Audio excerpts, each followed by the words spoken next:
ሰው የሞተ ችግኝ አይተከልም የሚለን ጠላት ነው እንዳትሰሙ። ይሄ አገር ትርጉም የሚሰጠኝ ህዝብ ነው። ከህዝብ ውጭ አገር ተራራ ነው፣ ወንዝ ነው። አንድ ተራራ ከሌላ ተራራ የበለጠ ፍቅር የሚያሳድርበት ምክንያት የለም። ምርጫ አልቋል። የኢትዮጵያ መሪ ብልጽግና አንደራደርም በዚህ ጉዳይ። ከተቃዋሚ ማን እንደሚገባ ይታወቃል። አማራ ክልል ኦሮሚያ ላይ ያለው እሱ ምርጫ ሳይካሄድ ምርጫውን ያሸንፋል ነው እንትን ሊስት ላደርግልህ እችላለሁ። እነማ ፓርላማ ውስጥ እንደሚገባ ኦልሬዲ ሊስቱ አለ። ደግሜ በፈጠረም የብልጽግና አባል አልሆንም። የብልጽግና አመለካከት ላራምድ አልችልም። አዳነች አቤቤን ገደል አፋፍ ላይ ብታገኛት ምን ታረጋታለሽ? 27 ዓመት መለስ ሲገዛት አንድ ቀን ካና ካየለም። እንደዚህ የተጠላ መንግስት በኢትዮጵያ ውስጥ ታይቶ አይታወቅም። ሰላም ጤና ይስጥልን ውድ የቃል ሚዲያ ቤተሰቦች እንደምን ቆያችሁ? እግዚአብሔር ሰላም ከሁላችን ጋር ይሁን እያልን ወቅታዊና አዳዲስ መረጃዎችን ይዘን መጥተናል። ቪዲዮውን ከመጀመራችሁ በፊት ላይክ በማድረግ ጀምሩ። እንዲሁም ሐሳብ አስተያየታችሁን የኮሜንት ሴክሽን ላይ ያስቀምጡልን። ቀጥታ ወደ ቪዲዮ እናልፋለን። ሰብስክራይብ ለምንድን ነው የማታደርጉት? አሁን አድርጉ።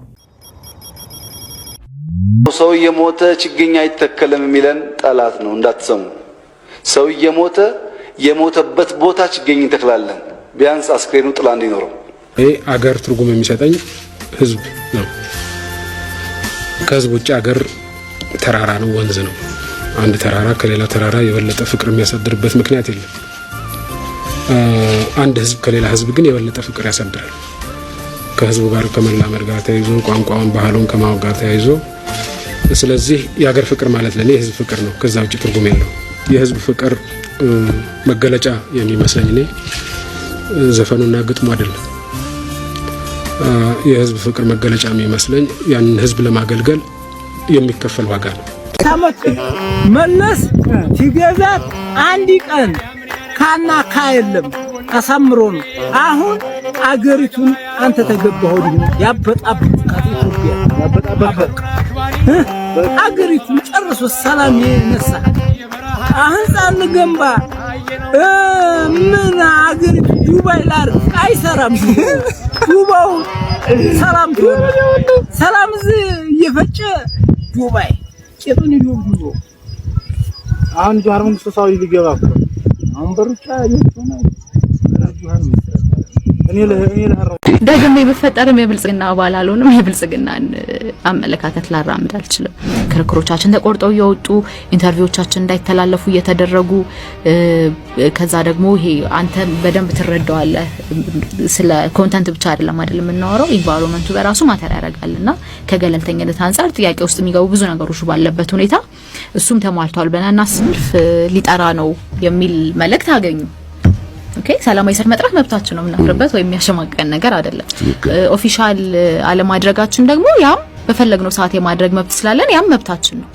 እሱን ሁሉ በመጣስ እንግዲህ መንግስት እንደምታውቀው በተደጋጋሚ ለሰላማዊ ትግል ነው ቅድሚያ የምሰጠው፣ ሰላማዊ ትግል መታገል አለባችሁ ይላል። በዚህ መንገድ ደግሞ ሰላማዊ ትግል ለማድረግ ስንሞክር በቀጥታ ከብልጽግና ጋር ግንኙነት እንዳላቸው የምናውቃቸው ካድሬዎች ጭምር በሽብርተኝነት መክሰስ ጀመሩ። ምርጫ አልቋል። የኢትዮጵያ መሪ ብልጽግና አንደራደርም በዚህ ጉዳይ። ከተቃዋሚ ማን እንደሚገባ ይታወቃል። አማራ ክልልም ኦሮሚያም ላይ ያለው እሱ ምርጫ ሳይካሄድ ምርጫውን ያሸንፋል ነው እንትን ሊስት ላደርግልህ እችላለሁ። እነማ ፓርላማ ውስጥ እንደሚገባ ኦልሬዲ ሊስቱ አለ። አልቋል። ተሰርቶ በብልጽግና ቢሮ፣ በጠቅላይ ሚኒስትሩ ቢሮ ተሰርቶ ቢሮ ደርሶ ሰዎች የማይወዳደሩበት ሰሞኑን ኢትዮጵያን ሳይደር መሰለኝ ገዩ ፓርቲ የማይወዳደርባቸው ቦታዎች አሉ የተሰጡ። አሁን እነሱ የአማራ ክልልና የአዲስ አበባ ብቻ ነው ያስቀመጡት።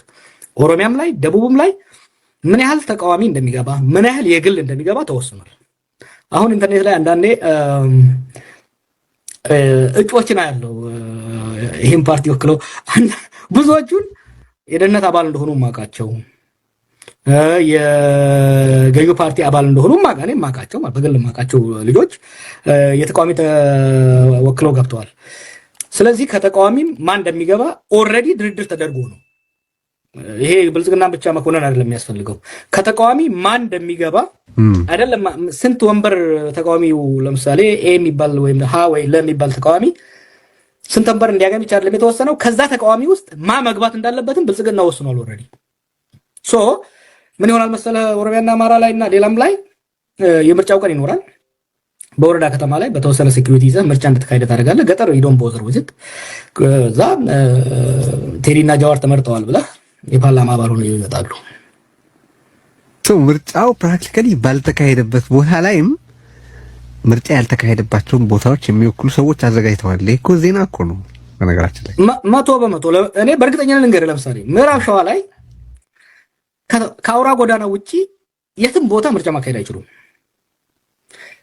ሰሜን ሸዋም እንደዛው ነው። ምስራቅ አርሲ እንደዛ ነው። የምስራቅ ሸዋም እንደዛ ነው። የአማራ ክልሉም ጎንደር፣ ጎጃም እንደምታውቀው ነው። ቁጭ ብለው ይሄንን ገመገሙ። ሰዎች ይንቋቸዋል። እነኚህን የኢህአዴግ ልጆች ሰዎች ይንቋቸዋል። በኢህአዴግ ጊዜ የነበረውን ማጭበርበርና ሸር እነኚህ በእጥፍ ነው ዘመናዊ አድርገውታል። በኤአይ ነው እየሰሩት ያሉት ታውቃለህ። እና ምን ብለው ወሰኑ እንዴ? ድሮ ስታሊን ያለው ነገር አለ አይደለም? በስታሊን ጊዜ እኮ ምርጫ ምንድነው? ሰው ይመርጣል፣ ቆጣሪ ነው አንተ ብትቆጣጠረው። it's not who votes who matters is who counts አይደል ያለው ስታሊን። እነኚህ እንደዛ አይደለም ያሉት። ኖ ምርጫ እኮ መደረግም ግዴታ ተደረገ መባል እንጂ ያለበት መደረግ ግዴታ አይደለም ብለው ደምድመውታል።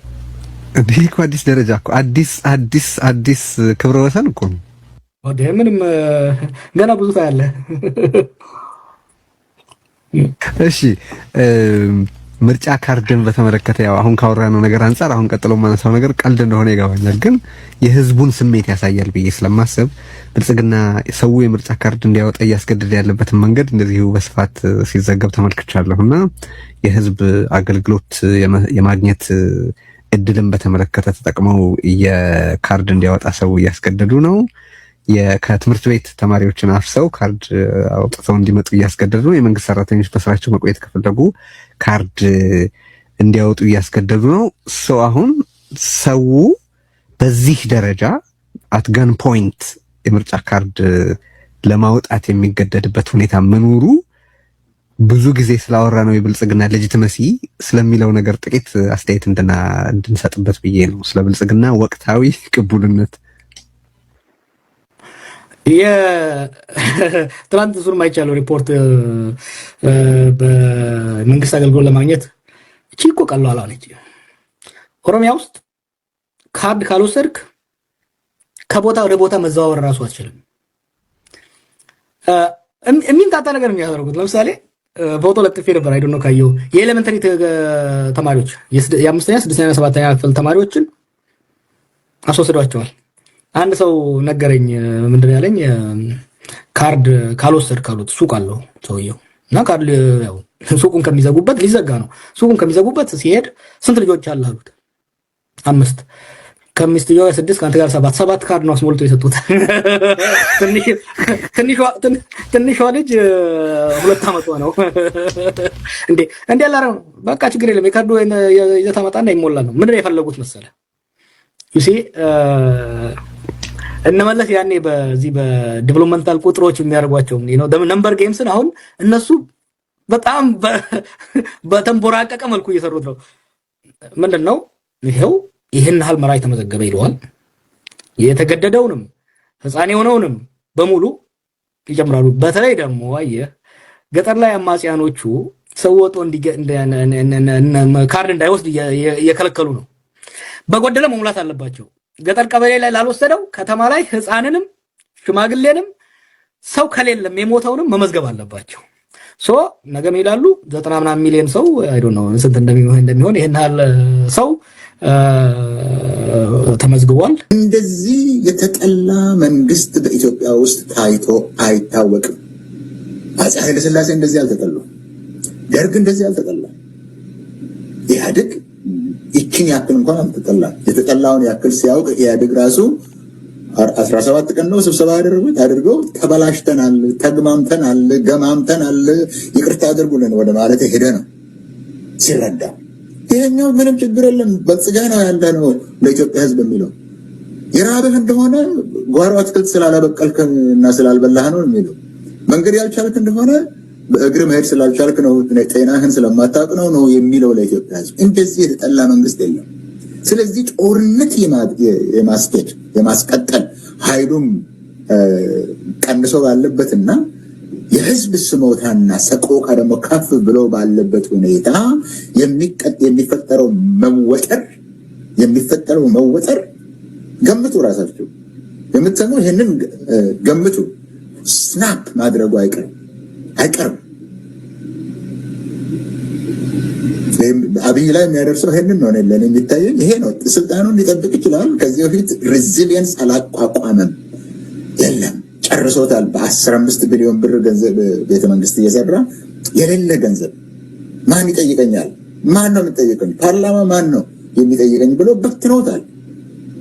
አሁን የብልጭልጩ ጉዳይ አሁን ነው የሚወጣው። እንግዲህ አሁን ብልጭልጭ ታበላለህ፣ ብልጭልጩን ታበላለህ ህዝቡ። ችግሩ ይሄ እዚህ ላይ ነው ያለው። አሁን ይሄ ደግሞ በኢትዮጵያ ሁሉ ነው። ቅድም አንድ ምሳሌ ከአሶሳ ወስጄ ተናግሬያለሁ። በኢትዮጵያ ሁሉ ነው ይሄ ያለው። ኢቨን ኢትዮጵያን ኤርላይንስ የኢትዮጵያ ታላቅ ገቢ አምጪ የምትለው በዚህ ነገር ይጎዳል። አደገኛ ጊዜ ነው ለኦሮሞ ወጣቶች፣ ለኢትዮጵያ ወጣቶችም ስንለው የነበረው ጉዳይ ነው አሁን ወደ አደባባይ ወጣው። ይሄ አደገኛ ነው። ለኦሮሞም አደገኛ ነው፣ ለኢትዮጵያም አደገኛ ነው። ያለው ሁኔታም አደገኛ ነው። የብልጽግና አካሄድም አደገኛ ነው። ይሄ መታወቅ አለበት። ለኦሮሞ ወጣቶች አዲሲቷን ኢትዮጵያን እናዋልዳለን ይላሉ ላልከው፣ አዲሲቷን ኢትዮጵያ በአዋላጅ አይደለም የምትወለደው። አዲሲቷ ኢትዮጵያ የምትወለደው በህዝቦቿ ሁሉ ጥረት ነው። ይሄ ደግሞ በአንድ ምሽት የምታደርገው አይደለም። እንደ ልጅ ማዋለድ አይደለም።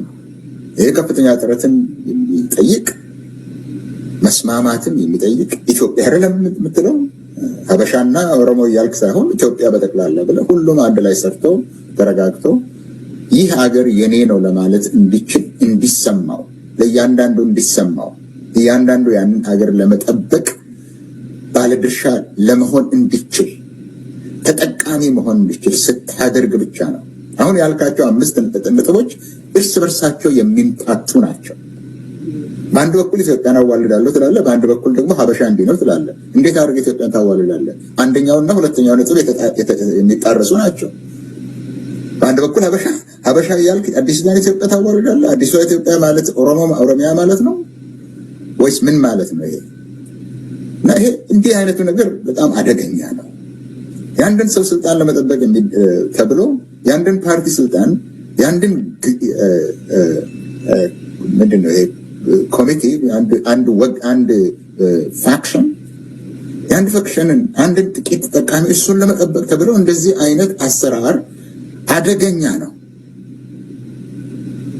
ብልጽግና ወደኋላ እንዳይል የኦሮሞ ወጣቶች እንዲያውቁ ያስፈልጋል። ወደኋላ እንደማይል። ሶስተኛ አሁን ያነሳው ለጦርነት ዝግጁ ነን። ምን ለማድረግ ነው የኦሮሞ ወጣቶች ለጦርነት ዝግጁ የሚሆኑት? ምን ለማድረግ? 8 ዓመት ለታረዱበት፣ 8 ዓመት ለተገደሉበት፣ 8 ዓመት ከስራ ውጭ ለሆኑበት፣ ለ8 ዓመት ከሀገር ሲሸሹ በበረሃ ውስጥ ወድቀው ለሞቱበት፣ በባህር ሰምጠው ለሞቱበት ምን ለማድረግ ነው ለዚህ ጦርነት ተዘጋጁ የሚባለው? ምንን ለማዳን? በይን ከዚህ በፊትም ተናግሬያለሁ። ለኦሮሞ ወጣቶች ምንን ለማዳን ነው ለጦርነት ዝግጁ የሚሆኑት? ሀበሻ ከሚባለው ጋር ለመሄድ ነው? ለምንድን ነው የኦሮሞ ወጣት ሀበሻ እነሱ ብለው ከሰየሙት ጋር የሚዋጋበት ምክንያቱ ምንድን ነው? ምንን ለማትረፍ ነው? የኦሮሞ ህዝብ ከሆነ በኢትዮጵያ ውስጥ እንደ እኩል ልኑር፣ የእኩል መብት ይሰጠኝ፣ የእኩልነት መብት ይሰጠኝ፣ ነፃ ህዝብ እንሁን፣ ሰርተን እንብላ ከማለት በስተቀር ከአማራም ከሶማሌም ከሌሎች ብሔር ብሔረሰቦችም የተለየ ጥያቄ ጠይቆ አያውቅም። በፍጹም ጠይቆ አያውቅም። ጠላቶቹ ሲሉት የነበረው አይደለም የኦሮሞ ህዝብ። እኛ በነበርንበት ጊዜ በኦሮሞ ፕሮቴስት ጊዜ ህገ መንግስታዊ መብቶቻችን ይጠበቁ ነው። ህገ መንግስታዊ በህገ መንግስቱ የተዘረዘረው ያ ይጠበቅልን ነው። እሷን እንኳን ሳያስጠብቅ ለጦርነት ዝግጁ ምን ለማድረግ? ምን ለማትረፍ? አዲስ ኢትዮጵያ ኦሮሞና ሀበሻ የሚዋጋበት እሱ ነው። እሱን ለማትረፍ ነው። አየህ፣ ሶስተኛው ደግሞ ከሁለቱ ጋር የሚጋጭ ነው። አሁን ያልከው ኦኤልኤ ተላላኪ ሆነ፣ ኦሮሞ ነጻነት ሰራዊት ለሀበሻ ተላላኪ ሆነ ነው እንግዲህ ለግብፅም ተላላኪ ነው የሚሆነው፣ ለኤርትራም ተላላኪ ነው የሚሆነው። አሁን ደግሞ ለፋኖ ተላላኪ ሆነ። ከፋኖ ጋር ከሌሎች የኢትዮጵያ ወገኖች ጋር ኢትዮጵያ ውስጥ ካሉ ወገኖች ጋር ከፋኖ ከትግራይ ከአፋር ልጆች ከሶማሌዎች ጋር የኦሮሞ ነጻነት ሰራዊት እጅ ለእጅ ከተያያዘ ተላላኪ ነው። ይሄንን የሚሰማ አእምሮ ያለው የኦሮሞ ወጣት አለ ወይ? ምን አግኝተ ነው? ስራ ስለተሰጠ ነው? ትምህርትን ጨርሰ በግል ትምህርት ቤት ወላጆች በሬ ሸጠው ያስተማሩ ከዛ ወጥተ ስራ ስላገኘ ነው የኦሮሞ ወጣት? እኔ የኦሮሞ ሐኪሞችን አላውቅም እንደ ከሆስፒታል ከሰርጀሪ ላይ ተይዘው የታሰሩ ሰርጀሪ ላይ ከሰርጀሪ ቴብል ላይ ተይዘው የታሰሩ እኔ ሄጄ ነቀምት በነበርኩበት ጊዜ ሌቃ ንጉስ ነገስታት መኖሪያ ቤተ መንግስት የነበረውን እስር ቤት አድርገው እዛ ድረስ ሄደን አላየንም። እኛ አላየንም። ብንሰርቅም ባንሰርቅም እንኳን ክርስቲያኑን መሬት